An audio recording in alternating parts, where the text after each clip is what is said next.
Welcome to the Common Ground Podcast, where stories connect, perspectives collide, and purpose is found in the middle. Every week, we sit down with unique and inspiring guests that come from all walks of life. People who challenge the status quo, overcome the odds, and live with intentionality. Whether you're driving to work, on your morning walk, or just looking for that spark to ignite your week, you're in the right place. Welcome to the Common Ground Podcast with your hosts, John Fletcher and Sydney Nicole. Welcome to another edition of the Common Ground Podcast. That's right, it is your boy in the flesh, live in person, right here. Yes, in Philly. Not Philly. I figured I'd just beat you to it, so I can get it out of the way. And as always, you can take her to the beach. You can take her to the mountains. You can even take her to go meet mom. But do not back this woman into a corner. We have with us Miss Sydney Nicole. That was my favorite intro so far. It was how gracious of you.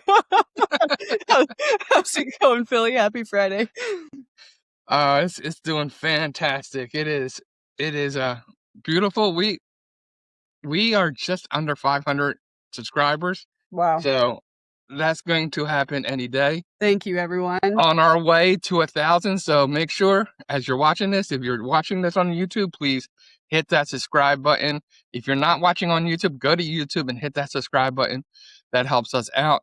We are trying to bring this thing worldwide, bring this thing to a local thing. The more we can do, the more people we can reach, the better, the more guests we can have, the more things we can do. So we have lots of plans, and we'd love to have you aboard and joining our community. So, but you know,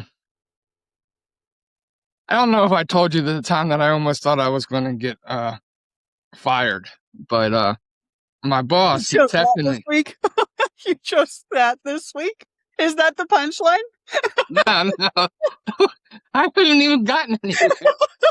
Okay, that one's the favorite. Okay. I don't even know what I just said. That made you like. Okay, go ahead. We gotta tag Mimi in this moment. My boss had just texted me saying, "Send me one of your funny jokes," and I texted him back and said, "I'm busy working. I'll send one later." He replied, "That's hilarious. Send me another."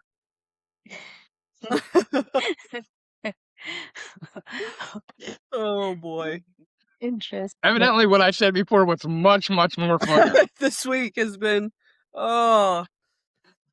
So, the second dad joke of the day is, this is the third time this week. My boss said to me, "This is the third time this week you've been late to work. Do you know what that means?" I replied, "It's Wednesday." That one was good. That one was good. You know, in light of this episode, I have to have, before we introduce our guest, because it's appropriate, and I want to share a moment of vulnerability because there's no context as to why I was laughing so hard. But if you don't laugh, you cry. So we did an episode with Mimi. What's Mimi's last name? Do you recall off the top of your head? Mugaleta or something like that. So she owns a book publishing company, and we had a really profound episode with her, similar to the profound episode that we're about to have today. And for all of our viewers and listeners that know me, know that backing me into a corner is not usually a very wise decision to make. But this week, I am human, and life hits me too. And when it hits, just like all of us, it hits hard. And I lost one of my biggest clients this week. And so it's been a stressful week. It's been a chaotic week, but when one door closes, God opens other ones. And it's going to give Philly and I a lot of opportunity to pour a ton of time and energy into the Common Ground podcast, the Common Ground Project USA.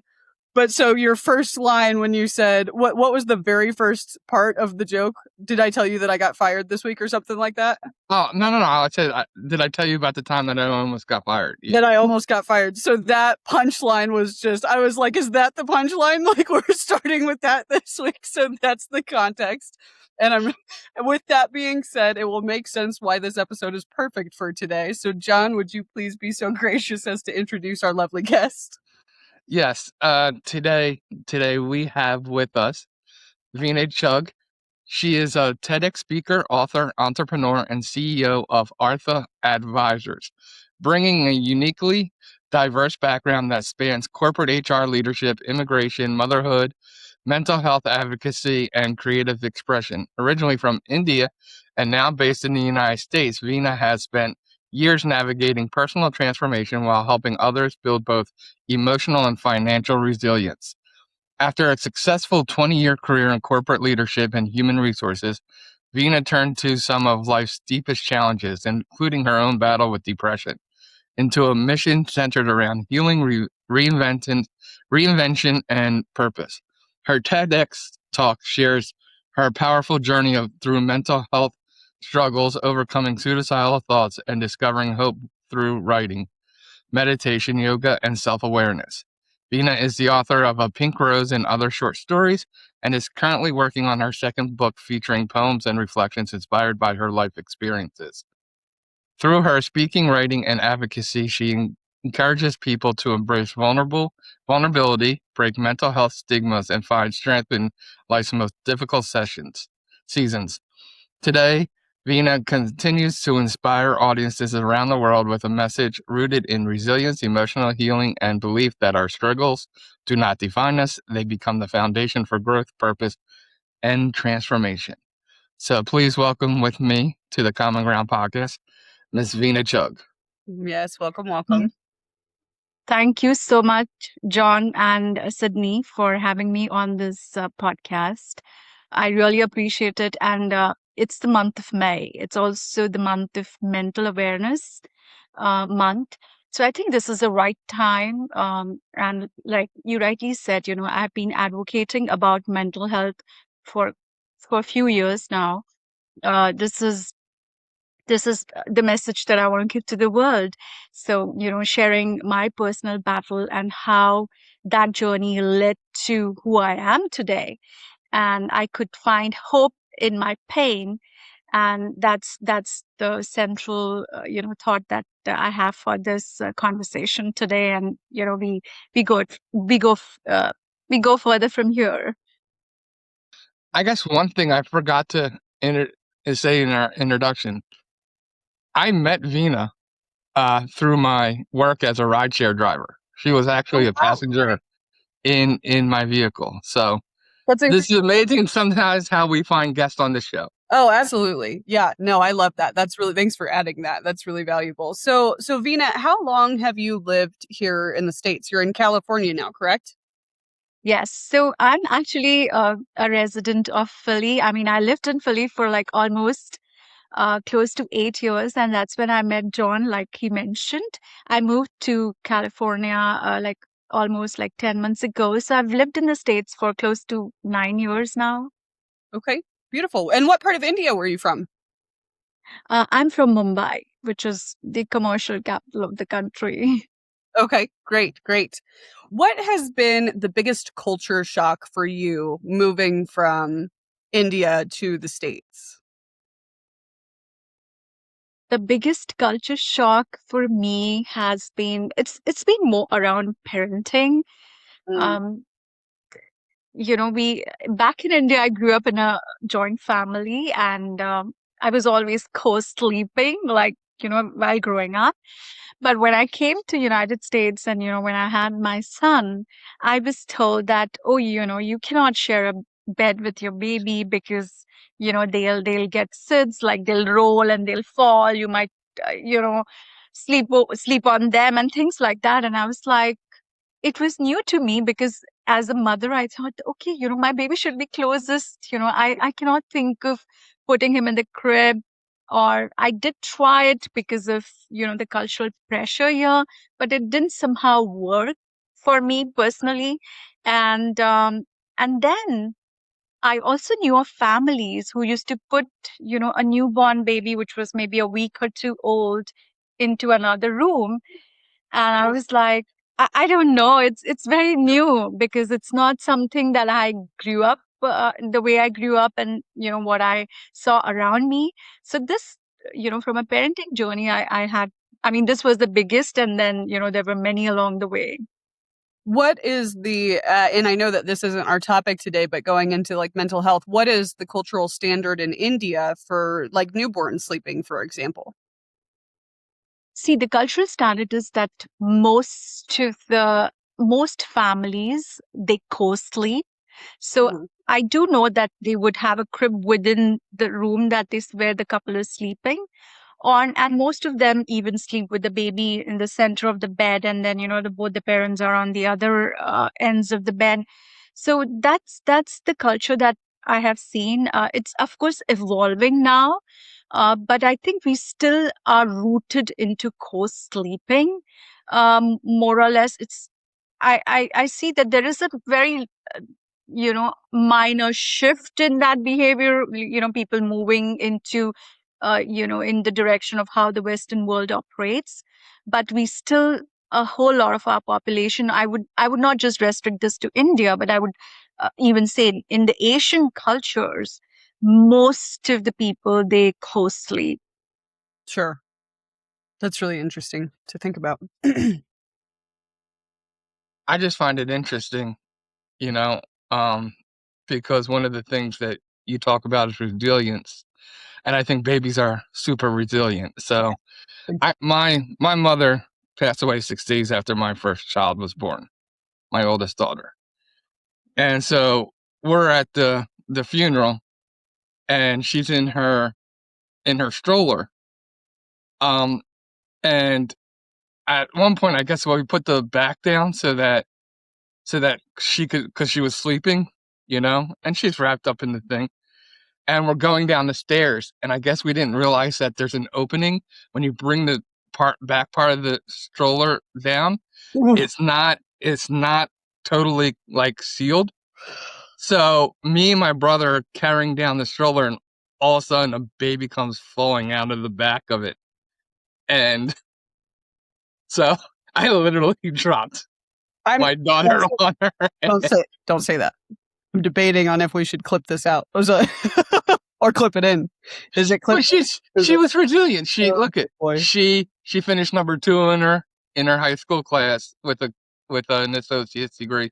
So like resilience is there. I mean, I think the whole point of the story is that we we care too much about things. I think we're so worried about, oh, is this going to hurt the baby? Is this going to hurt the baby? That babies are resilient. And I don't think there's a right or wrong way to really grow up children. You got to do what's best for you, which is the whole point.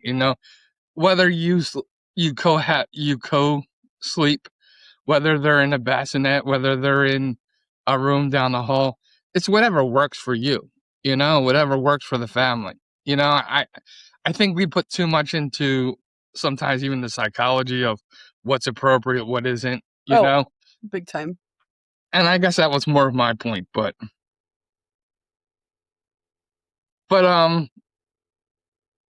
so how many kids do you have? I have one child, my son. He's 7 years old now.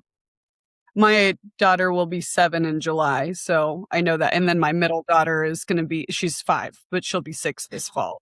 I get that Wow. age.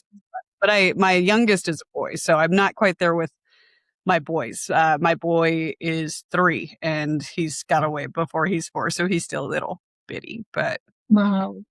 and are you married or are you single, mama? I'm married. You're married. Okay. How long have you been married? It's been 9 years. That's awesome. And did y'all meet here in the States, or Philadelphia is where you said that you were originally? Yes. So so my marriage story is very interesting because the way it happens in India is that, you have dating sites here. So in India, we have matrimonial websites, and generally people, they register, we meet online, and um, we started interacting. And then after a few months into our conversation, my husband made a trip to India. We got to spend some time with each other, and then we said, okay, we give it some more time. And then, it evolved further. Our families met, and things worked out. And within a year's time frame, we were married, and I was here because my husband came to study in the US, and then he was working here. And so when I came here, he was already working in Philadelphia. Okay. And where is he originally from? He's originally from a state called Kerala in India, and I'm from a different state. We both actually we don't even speak the same language because Oh, in India you have many different languages. Like we have 30 states, so he speaks a different language. I speak a different language. But our common language at home is English. So my son sure. understands that, and of course he's here, so that's the spoken language here. So we converse in English most of the time. That's a pretty interesting story. That is interesting to meet somebody that speaks a different native tongue, but you're from the same country. That is an Yes, interesting story. yes, Well, yes. what's even cooler is from talking to people in my Uber and Lyft from that have been from India. Like different like cities or states in India are almost like really like some you still have people who have arranged marriages. Some like there's a hatred between certain groups of Indians against each other because of the religion and other stuff. So the fact that you were able to find somebody in a different one that still was compatible is amazing because from what I've heard, it's like if you're from northern India and you're southern India, it's two different like Exactly, exactly. So we are regionally different. I would come to the same agreement because I'm from originally the roots are from the northern part of the country and my husband's is from the southern part of the country. So even culturally, we are so different from each other. But I think the good part is that over a period of time, because of the way we were brought up and the kind of experiences and the exposure both of us have had right from our childhood, it's kind of evolved us to think more broadly and globally. So I feel, I feel grateful that, okay, we are two different, region people, who still found a common ground and we are in this partnership together. I love that. When you were growing up in India, was mental health something always that you were passionate about or that maybe you on the opposing side struggled with? And what carved that path for you for this being something that you're so passionate about? So, that's a great question, Sydney. See, it was not something that really like, I was passionate about. It's just that the life experience I went through. So when I was in my teen years, I started having a lot of issues in terms of insomnia and having emotional outbursts. Every small thing would affect me, like, way beyond it should affect me. And I kind of started like almost having like self-hatred and things like that. I didn't even know I was in the situation of, being depressed or anxious until one day, I kind of reached a point where I didn't want to live anymore. And and then, my TEDx talks about that whole experience that um, you, the time I thought I didn't want to live anymore is also the time that I decided that I was going to end my life.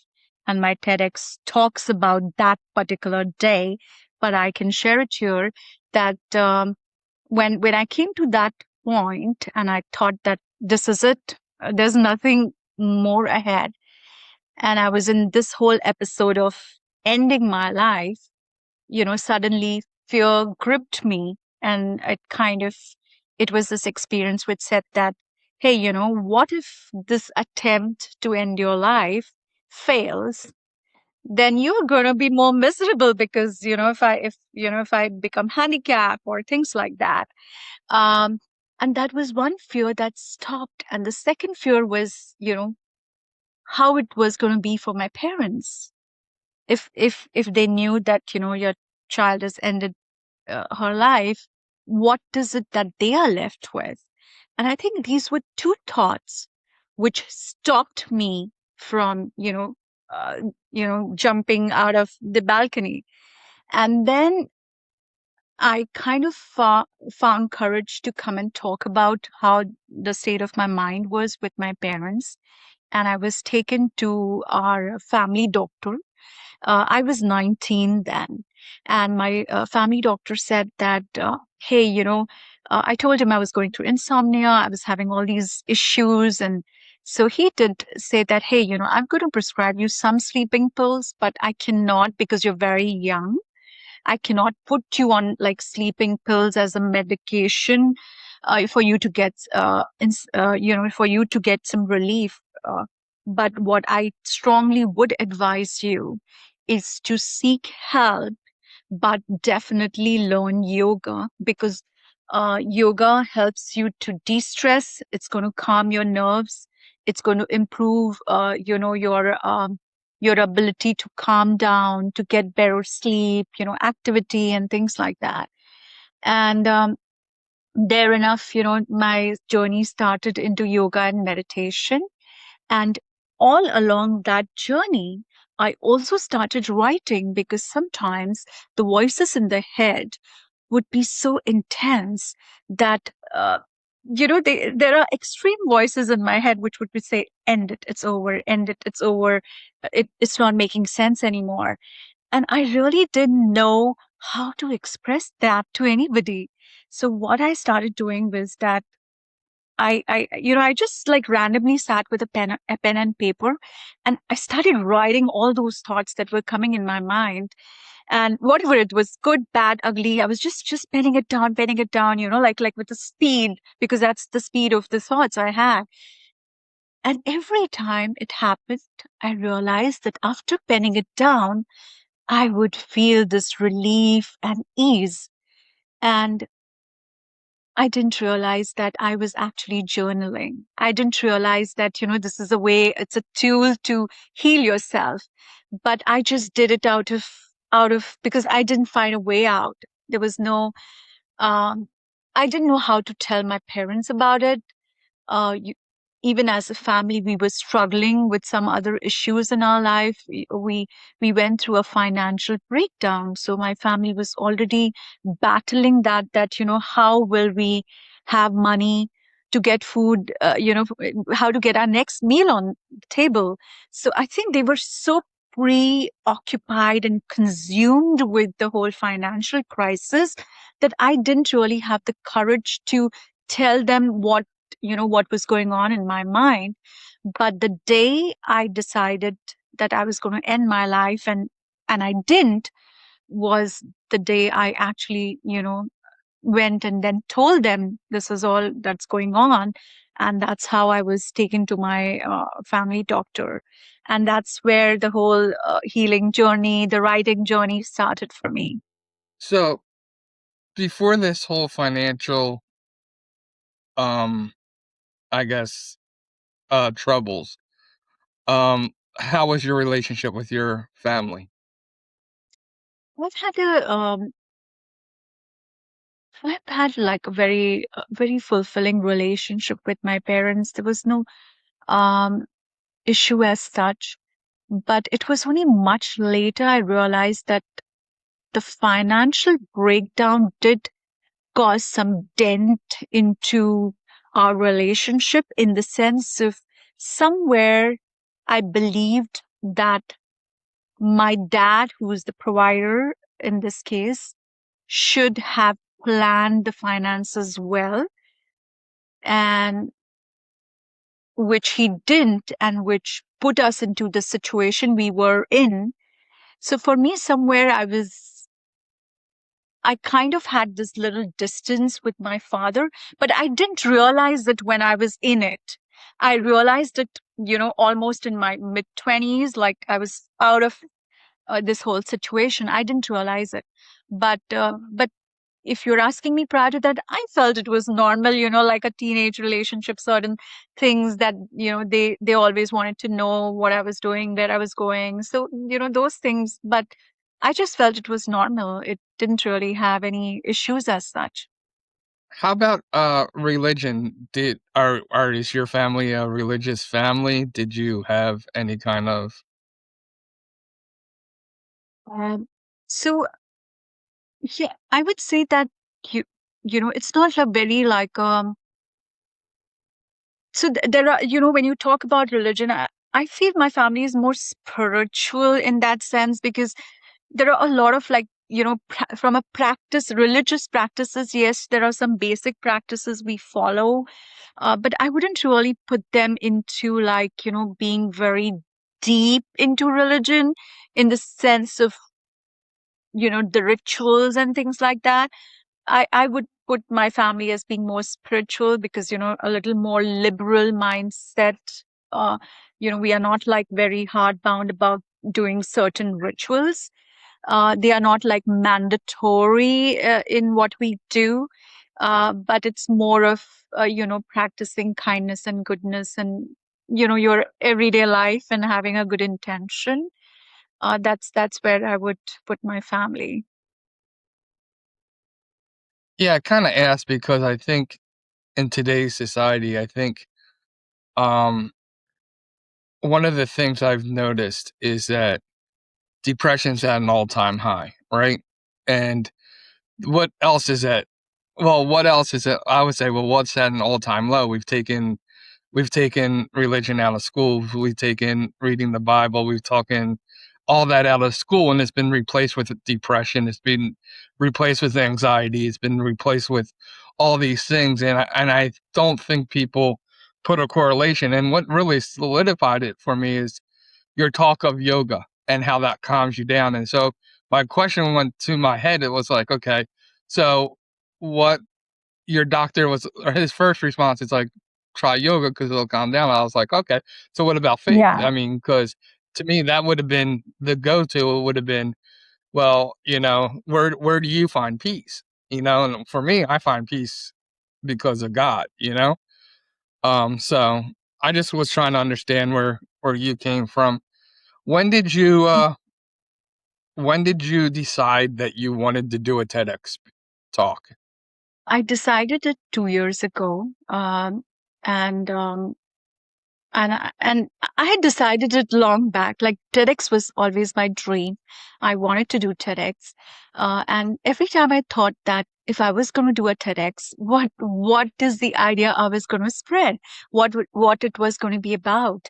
And and I always knew that I wanted to talk about mental health awareness. I wanted to talk about my journey because if as a 19-year-old, and now I'm 48, and I'm still alive, and so passionate about different things that I do in life, and I survived that phase.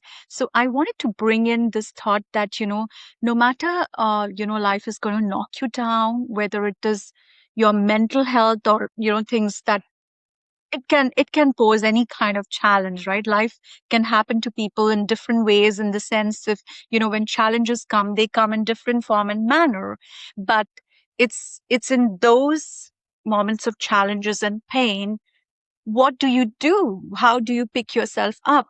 And uh, and I picked myself up, and definitely I had a lot of support of some really good people along that journey, and faith in goodness and spirituality. And I would say, yes, religion, yoga, and all of these factors contributed in reviving myself. And here I am, a mom, have traveled to another country, trying to build my life here. So I wanted to give this message of hope, that no matter how dark it can get, there is light at the end of the tunnel. That is like the core message, for whoever is battling, whether it is mental health or any kind of challenge that they are dealing with. When you were first started struggling, like going backwards a little bit, was there a circumstance that you were able to identify in your healing journey was causing that, or was it just something that you were perpetually dealing with? I think definitely there were circumstances, like I spoke about my family's financial breakdown, because we didn't have money to buy the next meal. So it does put pressure, like it puts pressure. And I was also going, I went through a breakup in love. So I think it was that. And there was this whole identity kind of crisis in that age of acceptance of how I look, and, am I accepted and things like that. So I think there were like these multiple things that were going on also, um, because of the age and all these challenges. I think all those were happening simultaneously at the same time. Yeah. And I would say they kind of put that pressure, in terms of losing that perspective, because I was very young. I mean, in the sense, it was like 19. 19 was the time when I actually attempted, but it had all started, I think, by maybe by 17 or so, when I started having all these problems. Sure. And when you say attempted, you're referring to your plan, just for clarification with our audience, right? Because what made it sound like originally was there was no attempt, that fear stopped that. Yeah, so attempted in the sense was I actually went, on my balcony, and I was like almost climbing up to jump. But when I was almost climbing up to jump out from my balcony is when the thoughts were rushing, in my head. And the thought that stopped me was like when I looked down, like almost standing at the edge, and I said, if I fall from here, and if my, if this attempt to kill myself or to commit suicide is does not succeed, what happens? Because then I couldn't imagine myself being, a disabled person and being like a burden on my family. And the second thought was that even if I succeeded, I had this flash of what my family will go through. I have two siblings, my parents, and these two thoughts, like you have these like images in your head. And I was like, okay, I don't think I'm gonna do it. uh, I need to get off. And I just got off. And I was crying, like, because I was on my own, and I said, okay, I need to talk about this to my family. And I think that's when I mustered up courage. And I know in the next few days, I told my parents what I I didn't technically tell them that I attempted a suicide, but I told them that, I'm not feeling good. I don't sleep. I'm having all these issues about accepting myself. I'm always crying at for smallest of the things. And then my dad said, okay, let's go to our family doctor because he knows you as, from childhood, and let's understand what's going on with you. And that's how it all started. So why wouldn't you have told them, if the attempt was serious, that you were struggling on a deeper level than with more than just sleep? Because when you got taken to the doctor, he didn't want to prescribe you sleeping pills, but it makes it sound like the issue was exhaustion, whether that was, emotional, mental, physical, whatever. And he prescribed you yoga. So I'm just having trying to I get where John was saying the spirituality is definitely something that people resort to, and a lot of people view yoga as a spiritual vessel too. So Yeah. I'm just trying to figure out what prevented you. Was there ever a talk about antidepressants? Did you ever see a counselor? What was the progression? No. So, I think I didn't talk about it even to my doctor or to my parents, because I told you that at that point of time, we were going through a financial crisis, and there was already a lot of pressure in the household with those, like, where would we get our next meal and how would we make it happen? So I didn't want to pressure them with all that I was going through. It was something that I felt was not right. And I didn't tell openly to my doctor about all the issues. I did emphasize about my sleep and other things that I was experiencing.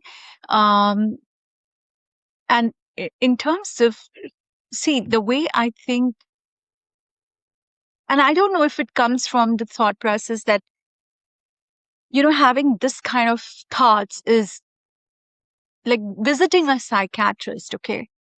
I, maybe there was a kind of a, people view you like, oh, you go to a psychiatrist, you are a mad person. So I don't know if that was the context around me.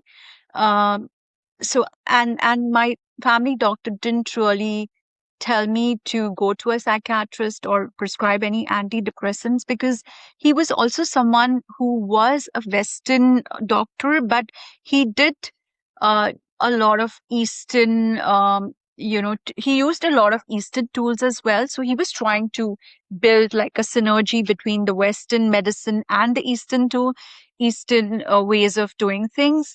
And that's what most of the doctors, even like today, if you go to India, a lot of doctors who practice Western medicine do complement the Eastern tools, because that's how we all are brought up like that. We all of us. So in our home, like when we would fall sick, even as a child, my grandmom would be pounding something more natural and giving to us rather than saying, hey, take a cough syrup or I'll pop a pill. It was never the system. It was always like, okay, you need to have some hot soup, or, you need to have this hot water, do some salt water gargles, take some steam to clear your nasal passage. So that's the kind of, all of us have this kind of, we've grown up like that. So Yeah, you no. just don't every time run to pop a pill to solve a problem. It's more of, let's see what you can do naturally. And yes, if it doesn't work, then, you definitely are going to use, some pill or a syrup or whatever.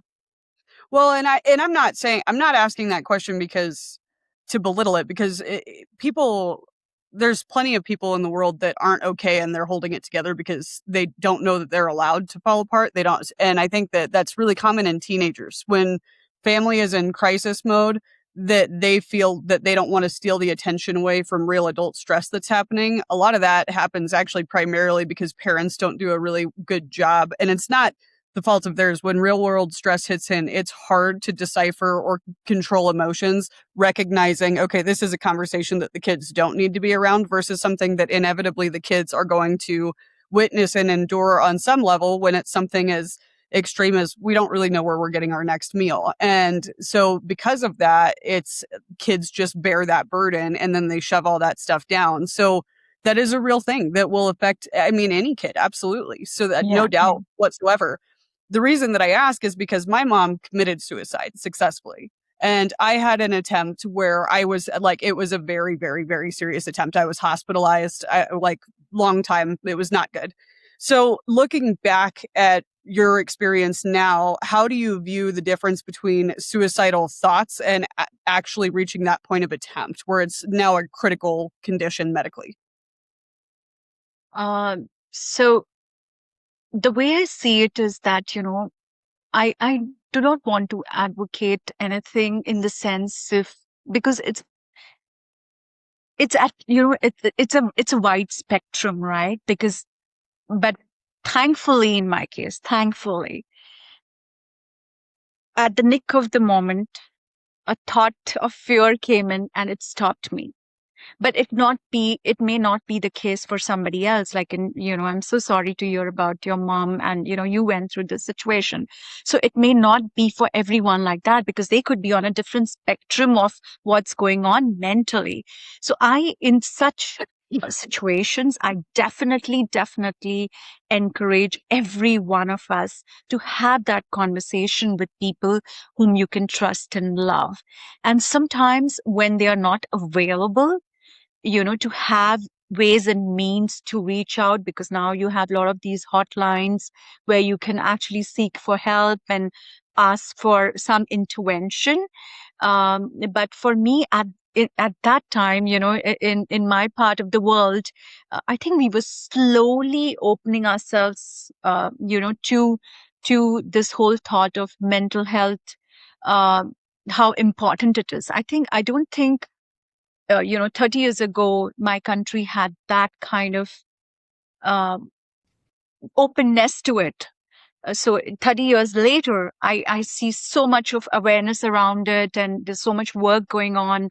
But I don't think that is the kind of a society we had 30 years ago. So everyone is on a different spectrum, and I think all of us have to ask for help. So today, if you ask me whether I would have done it differently, I think probably I would have asked for help much earlier than, even allowing myself to think to take that action, right? I mean, I almost came to that point.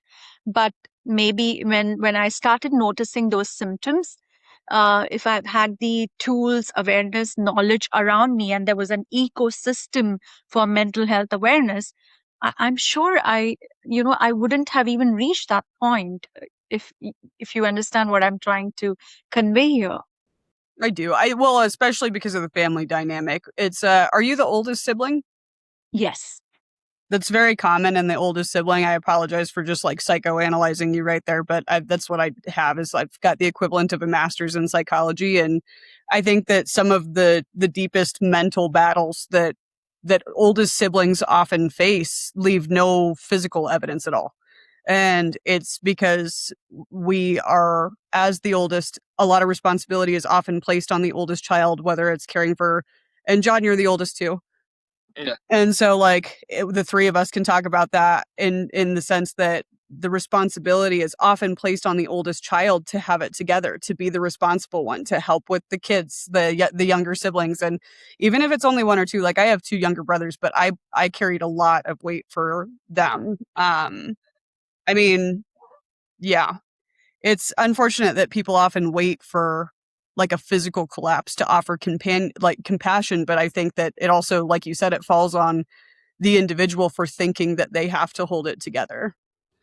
Yeah. So this is interesting, and I want both of you to respond to what I'm going to say because it's probably going to be really controversial. Is it backwards? It says keep going. Yes, no, it does. And as I've been doing this podcast and as I've been doing stuff, and we've had a lot of people who talked about mental health, I think, so far on our podcast. Just last night, I was having a conversation with my daughter, and she was upset about something, and I was trying to tell her, not to be upset about it, and that people, I think we've used mental health as an excuse. And I think it's become this thing like, even like that almost, because I've talked about it. Like there was a time where I pulled over to the side of the road and I told God that, to take my life because I knew I couldn't do it. I think there's almost, how do I want to phrase this? That it's good to be able to say, oh, I had this kind of depression / experience. And I know this sounds really awful right now, but like one of the things I've learned about losing weight is, and this is what I told my daughter last night, is nobody will take that journey of losing weight until the pain that they feel from the weight that they're carrying is harder than the pain of working out. And I think that's true in all life. Like the reason why you didn't commit suicide is the pain of living wasn't stronger than the pain of dying. Because that's what, to me, that's when you'll take that step.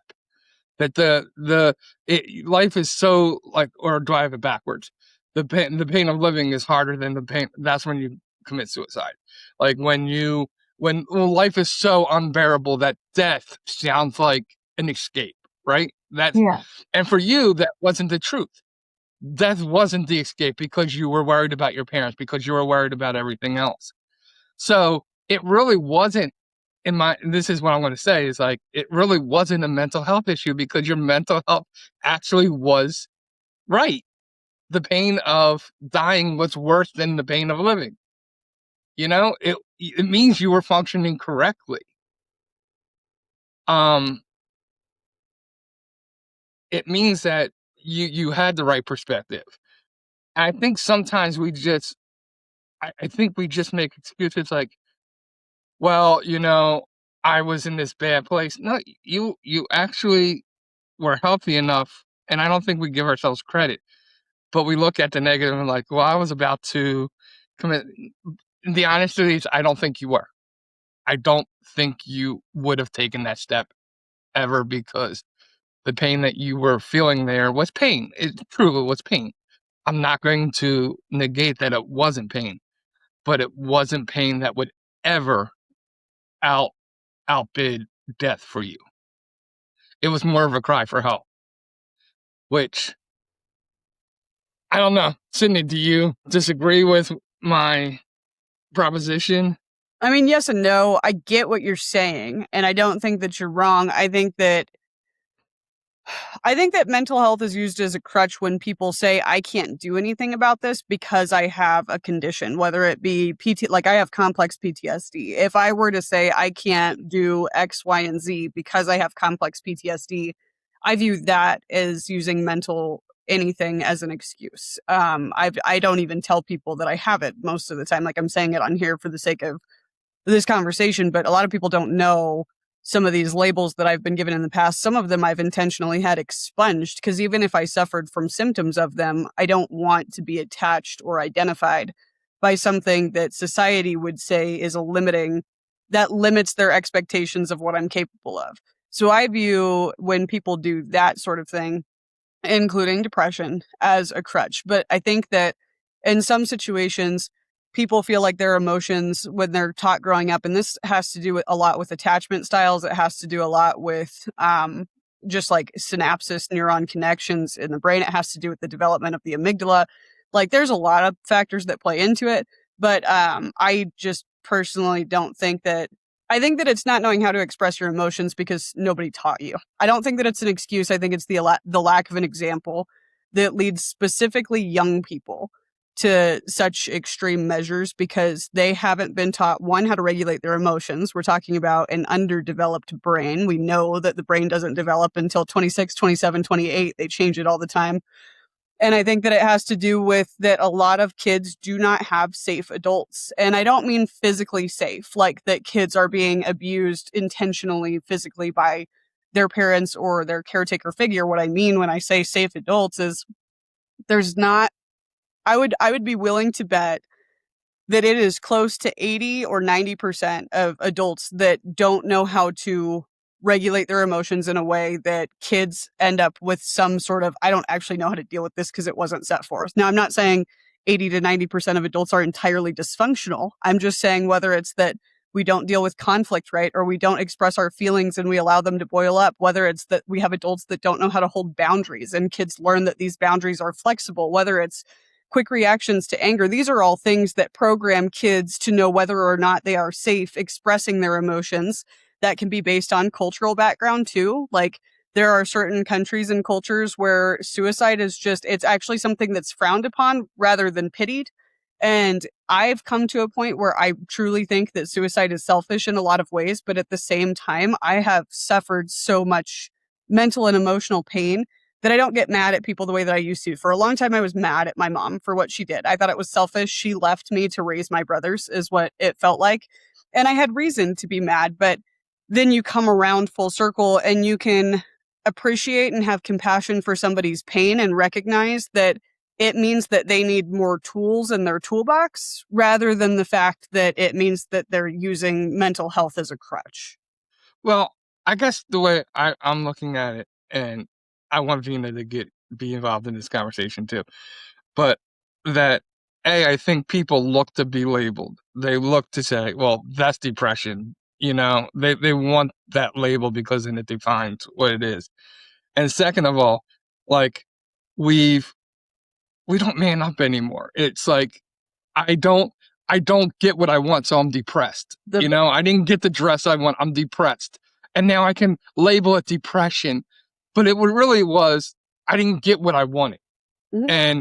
And we become this really really like lazy, kind of every little thing hurts me type of thing society where, because you made the comment, and I guess this is what set off. You made this comment that our parents um didn't deal with it, and I'm like, well, I think our parents were probably better off because now everybody has to. We have to. We I have think that to. they just had thicker skin. Like, I think that in a perfect world, that this generation would have thicker skin and still have the emotional vulnerability to, in a healthy way, express these things. Like, people hear emotional vulnerability today and they think word vomit, because now we've just got people that will bitch and moan about everything. And that's where now we're talking about a fragile, emotionally immature and lacking mental dexterity. We don't have the emotional or mental flexibility to deal with anything that falls outside of what we've been taught is comfort, because we have this false illusion of control. I think that what I'm talking about in the context of actual mental health crisis is the fact that it goes back to that you can fight big, like huge battles in your mind that leave no physical evidence.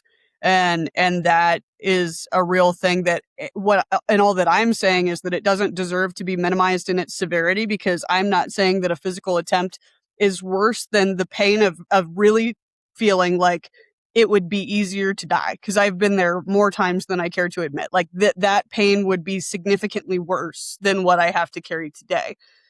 But that acknowledgement isn't self-pity all the time. Now, I've seen examples of it where it is self-pity, specifically in some of the youth that I teach, where it's like, all right, come on, kid, like we got this. But if we're doing the things that we need to be doing and we're still having that, that's a whole different thing. What I look at is, what does the outside life look like? And Veena, I want to hear your thoughts on this too. But like, if I'm coaching a kid that's struggling with this and parents are like, they're angry, they're getting into trouble all the time, they're flunking in school, it's like, okay, so what is this kid's schedule? Do they wake up and are they late? Do you set that example? What kind of food are they eating? Because I am also a hybrid between Western and Eastern, in the sense that if we're not nourishing our body, how can we expect our body or our mind to respond properly?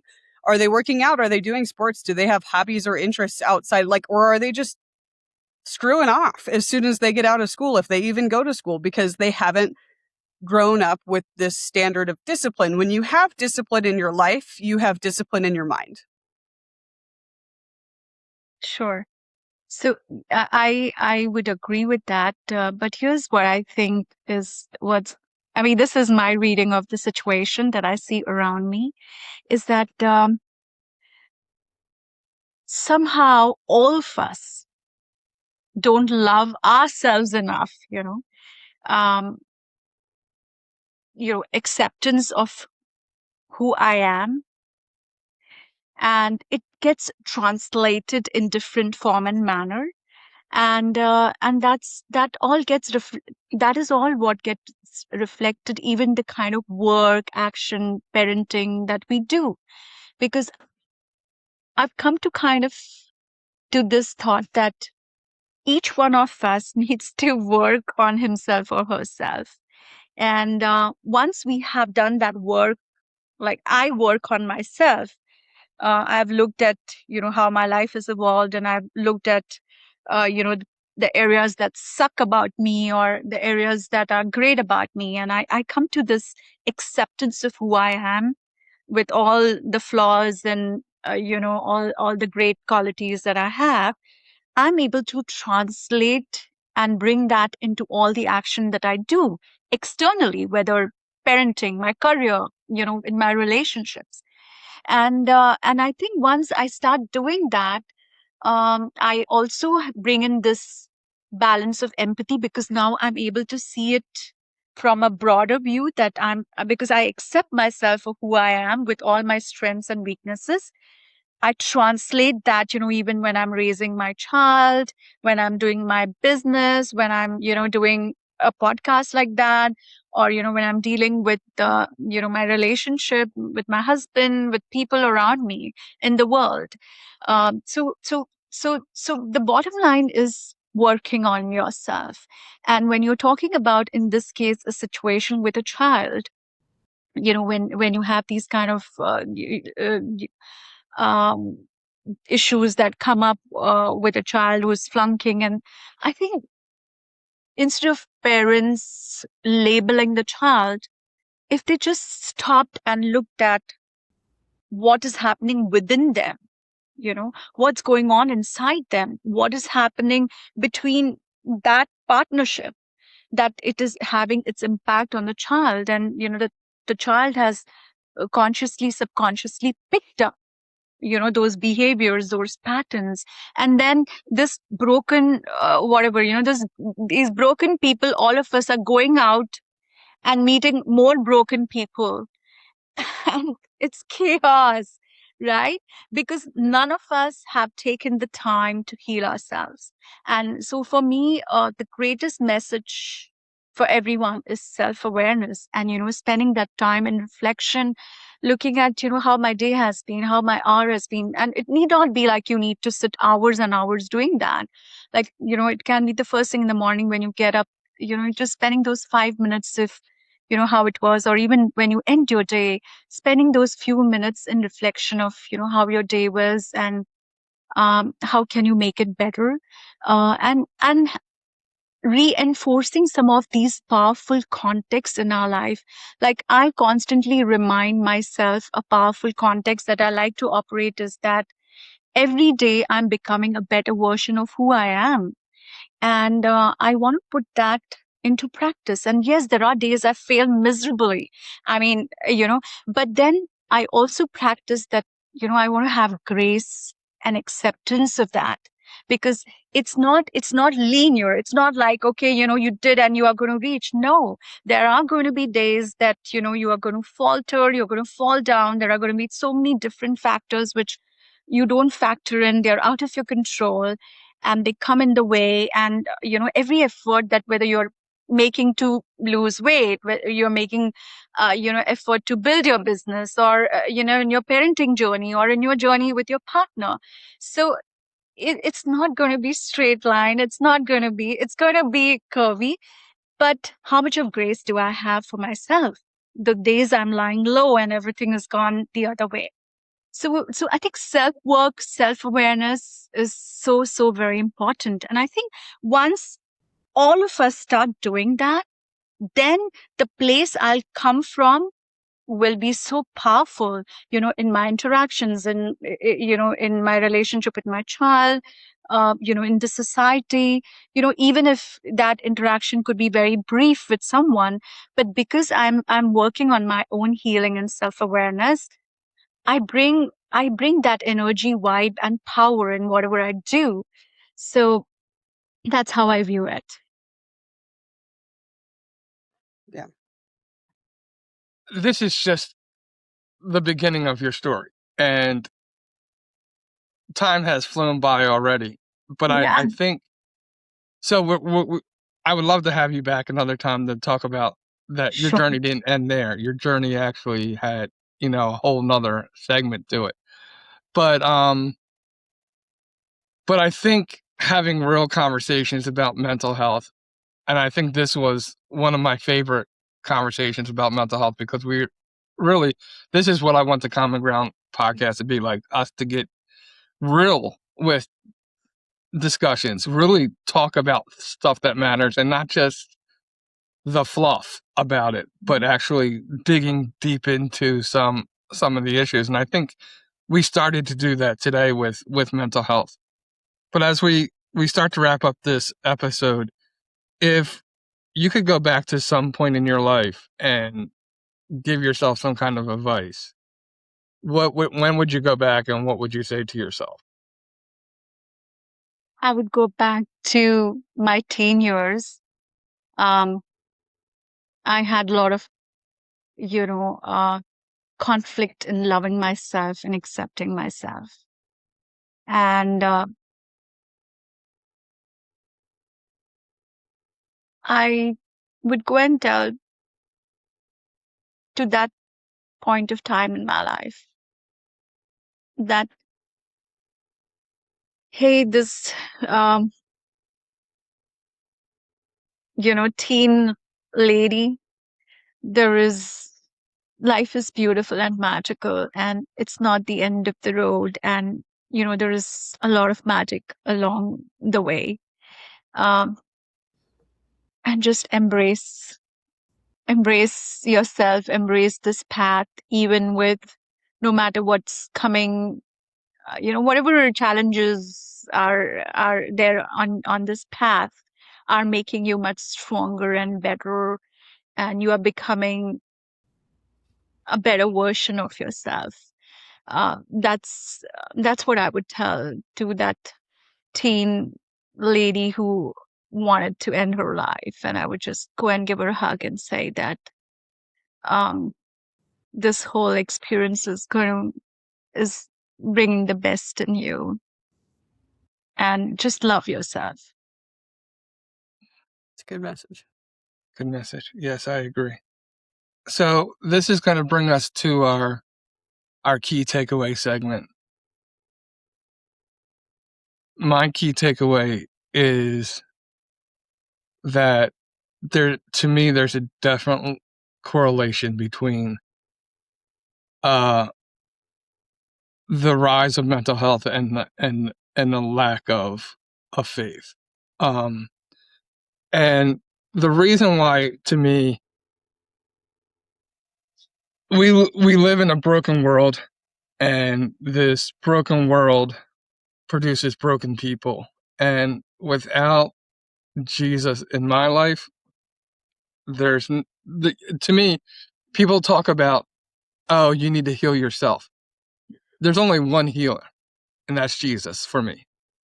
And this is the thing. Like, we talk about in faith, right? What do you see in faith? First of all, you see that you're worthy, that no matter what, you're loved, that you have worth. And so the broken world without Jesus, there's nobody giving them that worth. There's nobody giving them that unconditional love. Second of all, when you have faith and you read the Bible, you see that it's full of broken people who go through really hard times. Heck, the Savior was crucified. So if you read the Bible, there's no way you come out of it saying that life should be easy, that life is good, that life is easy. Life is hard. Life, you have to overcome stuff, and so many of my friends, all I ever hear from them is, I just want to be happy. I just want to have fun. They've missed the whole point of life. When the whole point of life is you want to be happy, you want to have fun, you're never going to reach those expectations, because the world is a cruel place. And so you have a bunch of people dealing with mental health because their purpose in life is never going to be fulfilled. Faith fulfills purpose. And when you have purpose fulfilled, you have worth. You're not looking for something for the world to give you. And that's why I think we are at an all-time high of mental health. That's why I think it's, and I'm not trying to dismay, but like the whole rise in mental health, I don't think it's legitimate a lot. Now, I do think that some people deal with, I think there's some real, true mental health stuff. I think that's more the exception than the rule, though. That's my whole point. I think that a lot of this stuff that we contain, is very treatable with faith, but there is some people who have some real life mental health issues. And I'm not trying to make any light of them. I'm not trying to make any light. My uncle committed suicide. I had an uncle who committed suicide. I had a friend who was supposed to be on here whose son committed suicide and who's disappeared off the face of the earth, who I feel something may have happened to him about a year ago. So I haven't been able to contact him. But I know he was dealing with the loss of his son, who was his purpose in life. And all of a sudden he's vanished from Earth, and I can't get a hold of him. So I'm not I'm not saying that stuff, there isn't true things going on. I'm just saying a lot of the other stuff is easily fixed with faith, you know? And that's my key takeaway from this conversation. I don't know if Yeah. easily fixed is something I would agree with, but I get what you're saying. I understand, and I think it's important. I think my key takeaway is that just because there's a lack of an attempt doesn't mean that there's a lack of danger. So if you know somebody that's going through something, whether it's a divorce or losing a child or whatever that may be, losing a job, house, whatever, check on them. And I think that sometimes we feel like if they wanted to talk about it, they'd reach out. But I think that this episode, if nothing else, let it be proof that sometimes people don't feel that they have the ability to reach out, whether it's because they don't want to be an emotional burden or because they don't know how to talk without being prompted. It's I don't think that you can ever go wrong with checking on someone. So even if it feels out of your comfort zone, like take that step because somebody might need it. Also for the people who are listening who have had an attempt, whether it was like Veena's attempt or like my attempt, or maybe you know somebody that went through this, your breakdown as a person doesn't disqualify your purpose. And a lot of people, I for a long time thought that nobody would listen to me even if I did have something that I thought was profound to say. Life experience qualifies you more than a degree most of the time. And now I know there's some things that you need a degree to, but when you have been through something, like those scars become a story that, ultimately the fact that you survived long enough to tell your story means that it might save somebody's life because you did. Yeah. It's powerful. My key takeaway, Veena, what you said to your younger self, I feel like in and of itself could be a key takeaway, because I think that there's so many people that need to be reminded to love themselves and to be shown how to do that. I think that's something that we lack, that we're overly critical on ourselves and others. But if you had one gold nugget of wisdom, if somebody's phone shut off and they just pulled up to work and it turns back on and this was what they could take away from today's episode, what would you want them to know?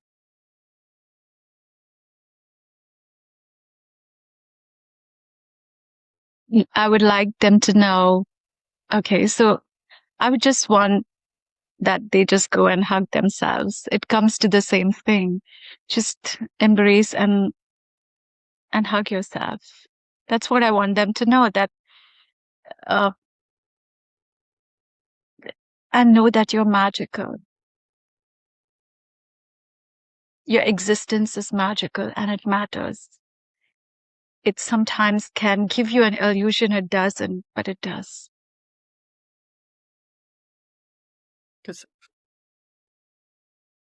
Well, this is where you can let us know what your key takeaway from the episode was. You can disagree with me. Below a hashtag I am magical. Yes. Yes. So my key takeaway from this conversation was that that I did get a diverse perspective, when John said how when you say that, I'm depressed, or I have this mental health issue. So I could understand your perspective in terms of how we talk to ourselves and, um, put ourselves into that, because there are certain things that as a person I don't want to face. So I self-talk myself into that, oh, I went through this, so I cannot do it, and use it as a crutch, which can happen, which is a pitfall, uh, which can happen. And I'm with you on that. But I would also agree with Sydney, when she said that, it's a yes and a no for her, in terms of that that you would agree that this is a pitfall that we all can resort to because we don't want to face life, we don't want to do certain things. But a no, because there are genuine people who go through these experiences and they could be on the other side of the spectrum.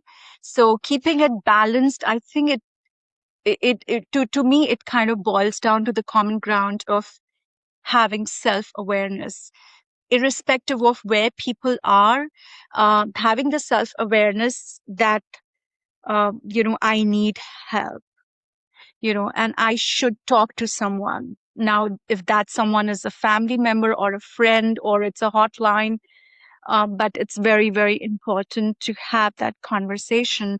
And that's where an aspect of community or some kind of tool or some method for those people is so important. But I think the most important thing is that people have resources and tools to call it out to themselves when they are so vulnerable. So I think that is the key takeaway for me, that don't shove it in, even if it is a small thing that is bothering you for a day and you're not able to get off it. Have someone to talk to. It could be something very small, but have that human to human connection on, whether you're going to get on a phone with someone or you're going to meet someone and talk it out. Let's build this kind of community where people can communicate to each other about these things, even if it is a everyday mundane challenge. Because I think, because we all avoid all this, and then I think it starts bottling up, and then we all become who we become in the process, because we're like, oh, it's too small. I don't think I need to discuss this with my husband. It's bothering me, but I'll let go of it. And you have bottled it up. So I think it's very important to have, I believe over communication is better than under communication. So that's something that I take away from here. That's a good takeaway. John, let's Yeah. link the crisis line in this today's episode. Just if you know somebody who might need it, or if you want to talk to somebody, you can reach out to a coach. You can reach out to somebody who works in your local community. Call your insurance. They have recommendations and network for you, but there is also a free crisis line that you can find in the comments below. Well, it'll be on the screen too when we produce it. So Sure. you should see it right now. But I also just want to let you know that there is a God who loved you, thinks that you have worth, thinks that is so happy that you're alive, and so happy that you're alive that he gave his son as a ransom for your death. So you don't have to die. You don't have to end this world, because Jesus took whatever you're going through, the pain that you're feeling, and he took it and he put the burden on him. He loves you. He loves you that much. So in the aloneness that you're feeling, in the not love that you're feeling, you are loved. You are loved, and you are precious in his sight. And even though you may not feel it, you are. And that's the thing. Our emotions don't always equal what is true. And most of the time they don't. So hold on to the truth over your emotional feeling at this moment. But comment below. Tell us your key takeaways. If you disagree with me, come at me. Tell me. I'm fine with it. But that's going to bring us to our final five. Who is your hero and why? My hero is my yoga teacher, who I met during this phase of my life. Because, like you, she is very devotional, and she taught me to surrender to God. So she said that your existence is because of God, and she said that no matter what you're going through, give all of it to God, and He's going to show you the way. It may not look, it looks dark, it's messy, it doesn't make sense, but you are going to you will be shown the way. So I think, meeting her and understanding about devotion to God is the greatest gift I had, and it kind of resonates with what you said about Jesus. So, she believes in Krishna, and she kind of taught me about Krishna through her work. Very nice. Second question for you is going to be, what is your favorite way when you're having just a bad, mental health day to reset so that you can, like, what does your me day look like if you have 24 hours to reset? If I have 24 hours to reset, I like to take nature walks because somehow I feel, nature has a way to heal. I don't know, just going for a walk and maybe going to a nice place, a forest, or for a short walk helps me. The other thing I also do is I write because it it kind of brings it all out on that paper, all the emotion, good, bad, ugly. And I feel that when I do that, I feel ease. I feel, the mental load is off. And the third thing is prayers. I do pray because I always tell myself that, okay, it's like, and I'm sure also in Christianity and even, in our Hinduism, uh, we say that you surrender to the will of God, right? So it's just like, I have tried everything to face this challenge and, work my way through, but I still don't see results coming in. Then I say, it's your will. It's your will. I am not attached now to any of the outcomes. So these are some of the strategies I use to reset myself. Yeah, I like it. And what is either one book, one verse, one quote, one saying, one song, something that, or one yoga pose that really helps settle you down, is something that gives you peace, something that, means the world to you? Um, there's because I also write quotes and poems, so I always said that every day is a miracle I cause. Putting myself into the center. Um, it comes from a place of self-love. So that's one quote that which I have written, and I remind myself. And from a yoga pose perspective, I love shavasana, which is actually nothing but you just lie on the floor like a dead body. Shav asana means a pose which is of a dead body. It means that. So you put yourself on a mat on the ground or even on the bed. You just lie like a dead body, like you don't really. So you're just focusing a little bit on your breathing, and you start relaxing every part of your body. You like mentally tell yourself, I'm relaxing my head, my forehead, I'm relaxing my facial muscles. You say that to yourself and you just relax. And that's like, 2-3 minutes. You do this, relaxing every part of your body, and then you just let go of everything. So those are some of the things that I like to do, to reset myself, and some of the easiest things to do. I think I need acupuncture. I'm past the point of telling myself what I gotta do. Oh man, I make myself laugh. That's good. That's good. You can do that. I mean, whatever works, because I think each one of us is unique and we have our way to reset ourselves. So No, it's I've interesting. done a class like that before, and I do remember, like, it is true, especially when you can get in the setting, like the classrooms with the music and the low lights, and just like it's very calming. But I'm just joking. It would take needles at this point. Oh, okay. Last question for you is, do you like, what's your favorite comfort food? What's your go-to comfort food? I feel like that's something that, like, for my mental health days, I love cooking, so that's one of the things that I'll do if I were to take my 24-hour day. So that's going to be my final question for you. My comfort food is having dal rice, which is basically, dal is nothing but it's a lentil cooked little watery soupy with rice. Okay, very nice. And That's an my Indian fun, dish? Sorry.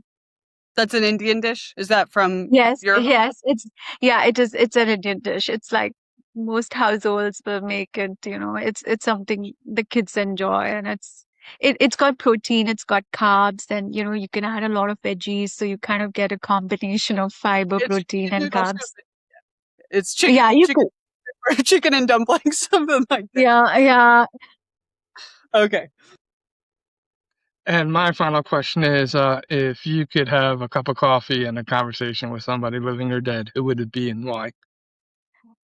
If I was to have a coffee with someone, I would love to have that coffee with Prime Minister Narendra Modi, because I admire what he's doing for our country, uh, and the way India's expanding, growing.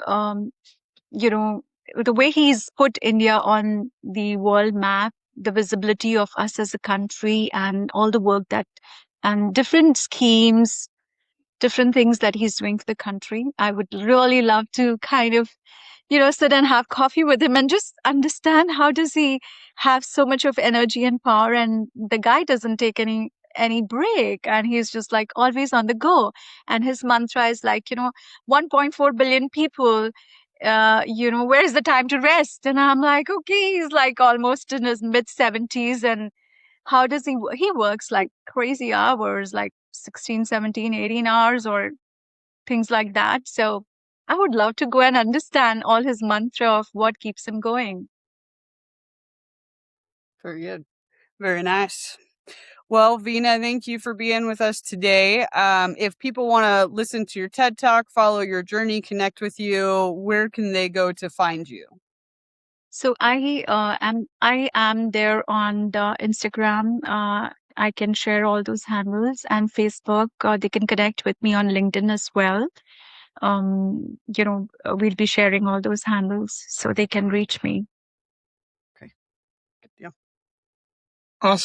Awesome. And make sure you reach out. And it's been a wonderful conversation. So remember, when we take the time to hear somebody's story, it gives us the opportunity to find common ground.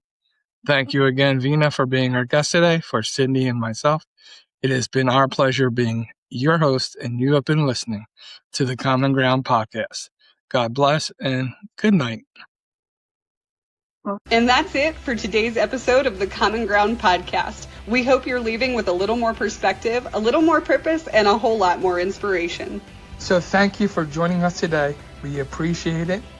Thank you to our special guest. If today's conversation moved you, encouraged you, or challenged you in any way, don't keep it to yourself. Share it, rate it, leave us a review. Your support helps us reach more people who need to find their own common ground.